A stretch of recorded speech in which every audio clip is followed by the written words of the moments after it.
नमोस्तुते महामाये मातंगी मोड़ेश्वरी सर्वकष्ट हरे देवी भक्ति मुक्ति प्रदायिनी धर्मारण्ये स्थिता देवी विद्यारण्ये संस्थिता रक्ष रक्ष महादेवी मोड़ कुलोधारिणी धर्मारण्ये तीर्थ स्थाने संस्थिता भवतारिणी दुष्ट कर्णाट की धाता श्यामला रूप धारिणी मोड़ जनहा वंदिता मातंगी मोड़ कुले कृपा करो सिद्धि बुद्धि प्रदे देवी अष्टादश भुजधारिणी।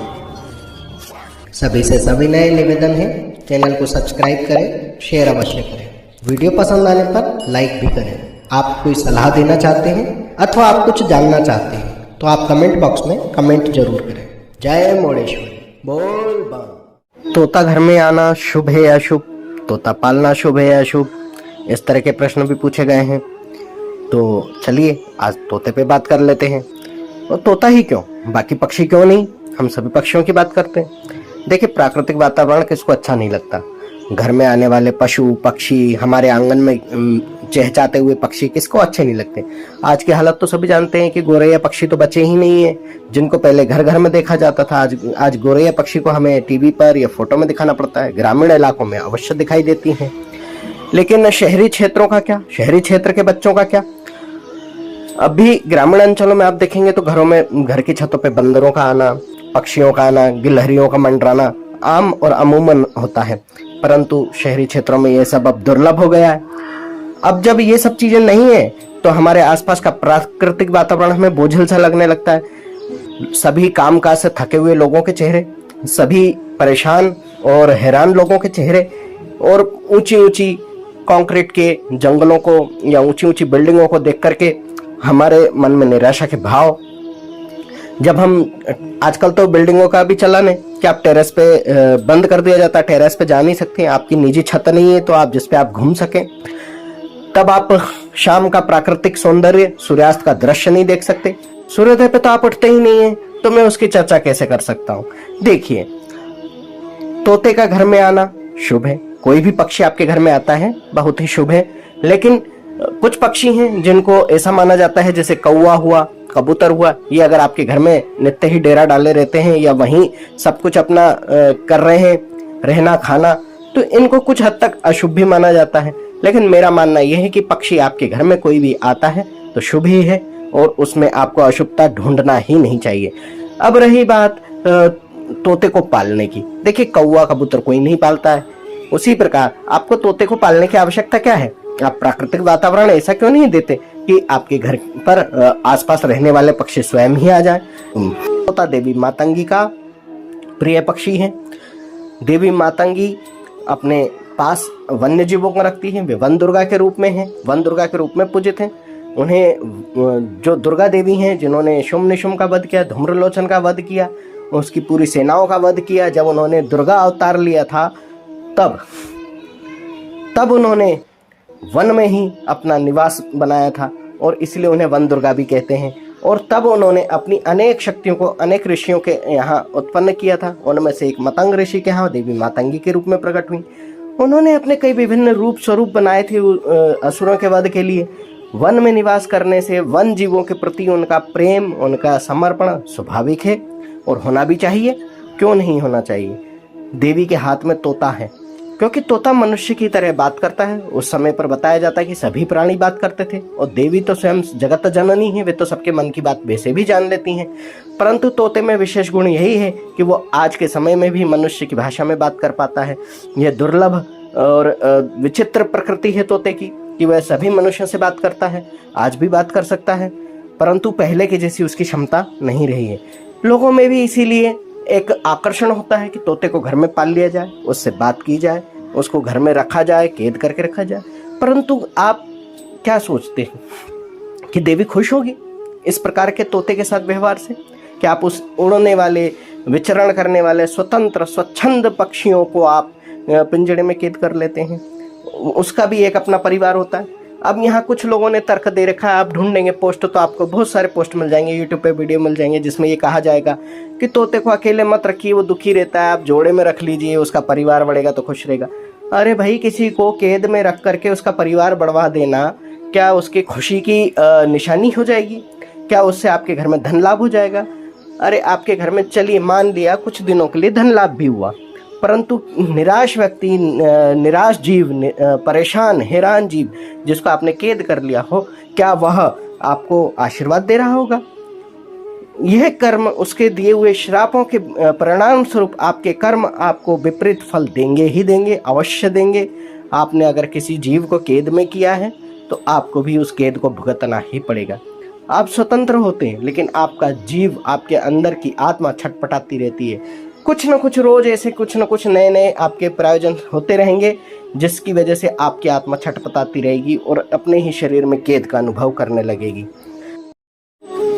तोता पालने को लेकर मैं अपना भी अनुभव बताता हूँ। देखिए, अक्सर बच्चों में ये प्रवृत्ति देखी जाती है कि वे तोते पालने के लिए ललायत रहते हैं। मैं भी बहुत हुआ करता था। तब मुझ में ये विवेक नहीं था, ज्ञान नहीं था, कैद और आज़ादी क्या होती मुझे पता नहीं था। मुझे ये पता नहीं था कि देवी मातंगी के हाथ में जो है वो तोता है और उसके बिना उनकी कृपा आप नहीं प्राप्त कर सकते। आपको तोते को तो प्रसन्न रखना है, उसको कैद में नहीं रखना है। यह सब ज्ञान और बुद्धि तो मुझ में आयु बढ़ने के पश्चात ही आई। घर परिवार के सदस्य मुझे सदैव मना करते रहे कि हमें तोता नहीं पालना है या हमें तोते को कैद में नहीं रखना है, परंतु मैं कहाँ मानता।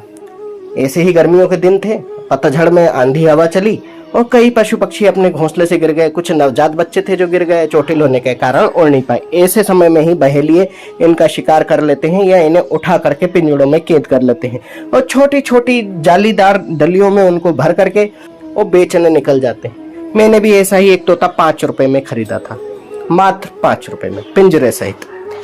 फिर मैं उसके लिए एक बड़ा सा पिंजड़ा लाया। मुझे लगा ये बड़े पिंजड़े में बड़ा खुश होगा। मैंने उसको दाना पानी दिया, रोज उसका आहार देता। वह आहार नहीं खाता था, वो बड़ा परेशान होता था। फिर उसको मैंने कुछ फूल पौधे क्यारियों के पास रखा, तब उसका कुछ मन शांत हुआ। और भूखा जीव करे तो करे क्या, भोजन तो उसे चाहिए। फिर वह खाता, लेकिन उदासी में जब व्यक्ति खाता है तो बहुत ज्यादा खाता है। यही जीवों के साथ भी होता है। पिंजड़े में कैद बेचारा करे तो करे क्या, दिन रात उस भोजन को खाया करता। मैं उसको उसकी मनपसंद की मिर्ची रखता था, पर वो नहीं खाता था।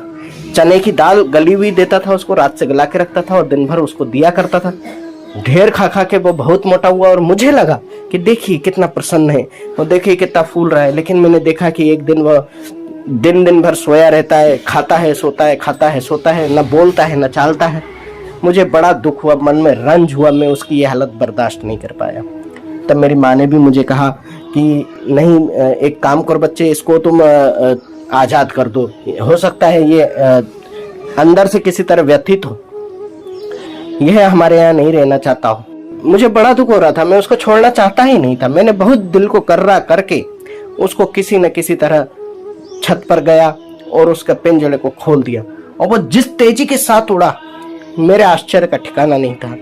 वो कई बार मेरी छत पर वापस आया भी, बैठा भी, परंतु जो प्रसन्नता उसके चेहरे पे उस समय थी, मैंने कभी अपने पास उसको, जब मैंने 4 दिन रखा था, 4 दिन में कभी नहीं देखी।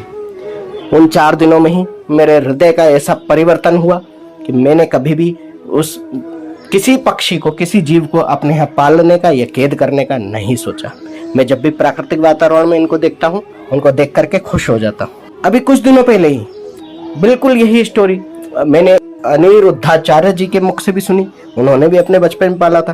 देखिए, देवी शक्तियां जो होती हैं, बचपन से ही आपके अंदर के इन विकारों को दूर करने की कोशिश करती हैं। अनिरुद्धाचार्य जी भी कृष्ण के बहुत बड़े भक्त थे, नारायण के भक्त थे। उनके अंदर की देवी शक्ति ने भी उनको ऐसे कर्म करने से रोक दिया, क्योंकि बाल स्वभाव होता ही चंचल है। वह कोई नीति नियम नहीं मानता, वो इन बातों को नहीं समझता, नहीं जानता कि किसी जीव को कैद नहीं करना चाहिए। भीष्म पितामह ने भी अपने पूर्व के जन्मों में एक जीव के शूल चुबा चुबा करके उसके दर्द का आनंद लिया था। इसीलिए गंगा पुत्र होते हुए भी, कृष्ण के समय में उनके प्रिय होते हुए भी उन्हें इतना बड़ा दर्द सहना पड़ा कि अपने ही पोते पड़पोते के हाथों उन्हें शूल सैया पर सोना पड़ा। ये दर्द, ये तकलीफ, ये चुभन, ये सभी हमको भोगना होते हैं। इसीलिए मैंने आज अपना ये अनुभव बताया। मैं आज भी किसी जीव को कैद में देखता हूँ तो मैं उनकी छवि को कैमरे में कैद कर लेता हूँ, अपने साथ उनके फोटो भी ले लेता हूँ कई बार, परंतु मैं किसी को विवश नहीं कर सकता कि वे उसको आज़ाद कर दें, परंतु समझाना हमारा कर्तव्य है, हम समझा सकते हैं। और इसीलिए मैंने यह वीडियो बनाया है कि देखिए, मातंगी देवी के जितने भी अनुयायी हैं, मातंगी देवी की कृपा प्राप्त करने के लिए कभी किसी जीव को कैद में ना रखें। हम क्यों अपनी प्रगति के मार्ग में बाधा बनना चाहते हैं? क्यों हम दूसरों को कैद में रखकर अपने आप को बड़ा साबित करना चाहते हैं? देखिए, देवी मातंगी के जितने भी अनुयायी हैं, कम से कम वे तो इस तरह के कार्य ना करें, अन्यथा देवी मातंगी का कप कोपभाजन किस प्रकार होगा ये कोई नहीं जानता। और देवी देवता जब क्रोध करते हैं तब वे किस रूप में करते हैं, कहाँ करते हैं और कब चोट देंगे कोई नहीं जानता। बस जानते हैं तो इतना कि बुरे कर्म के हमेशा दुष्परिणाम होते हैं। कभी भी आप वन्य जीवों को कैद में ना रखें, उन्हें स्वतंत्र रूप से रखें। जब वे स्वतंत्र रूप से आपके यहाँ आते हैं, वास्तव में वही बहुत शुभ होता है।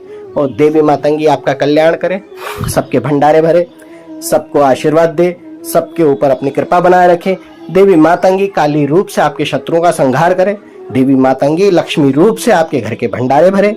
देवी मातंगी सरस्वती रूप से आपको बुद्धि, ज्ञान और विवेक दे, ताकि आपके कर्म अच्छे हों, आपके घर का वातावरण अच्छा हो, आपके परिवार के सदस्यों में सौहार्द हो, शांति हो। बस इसी कामने के साथ जय मोड़ेश्वरी बोल बम।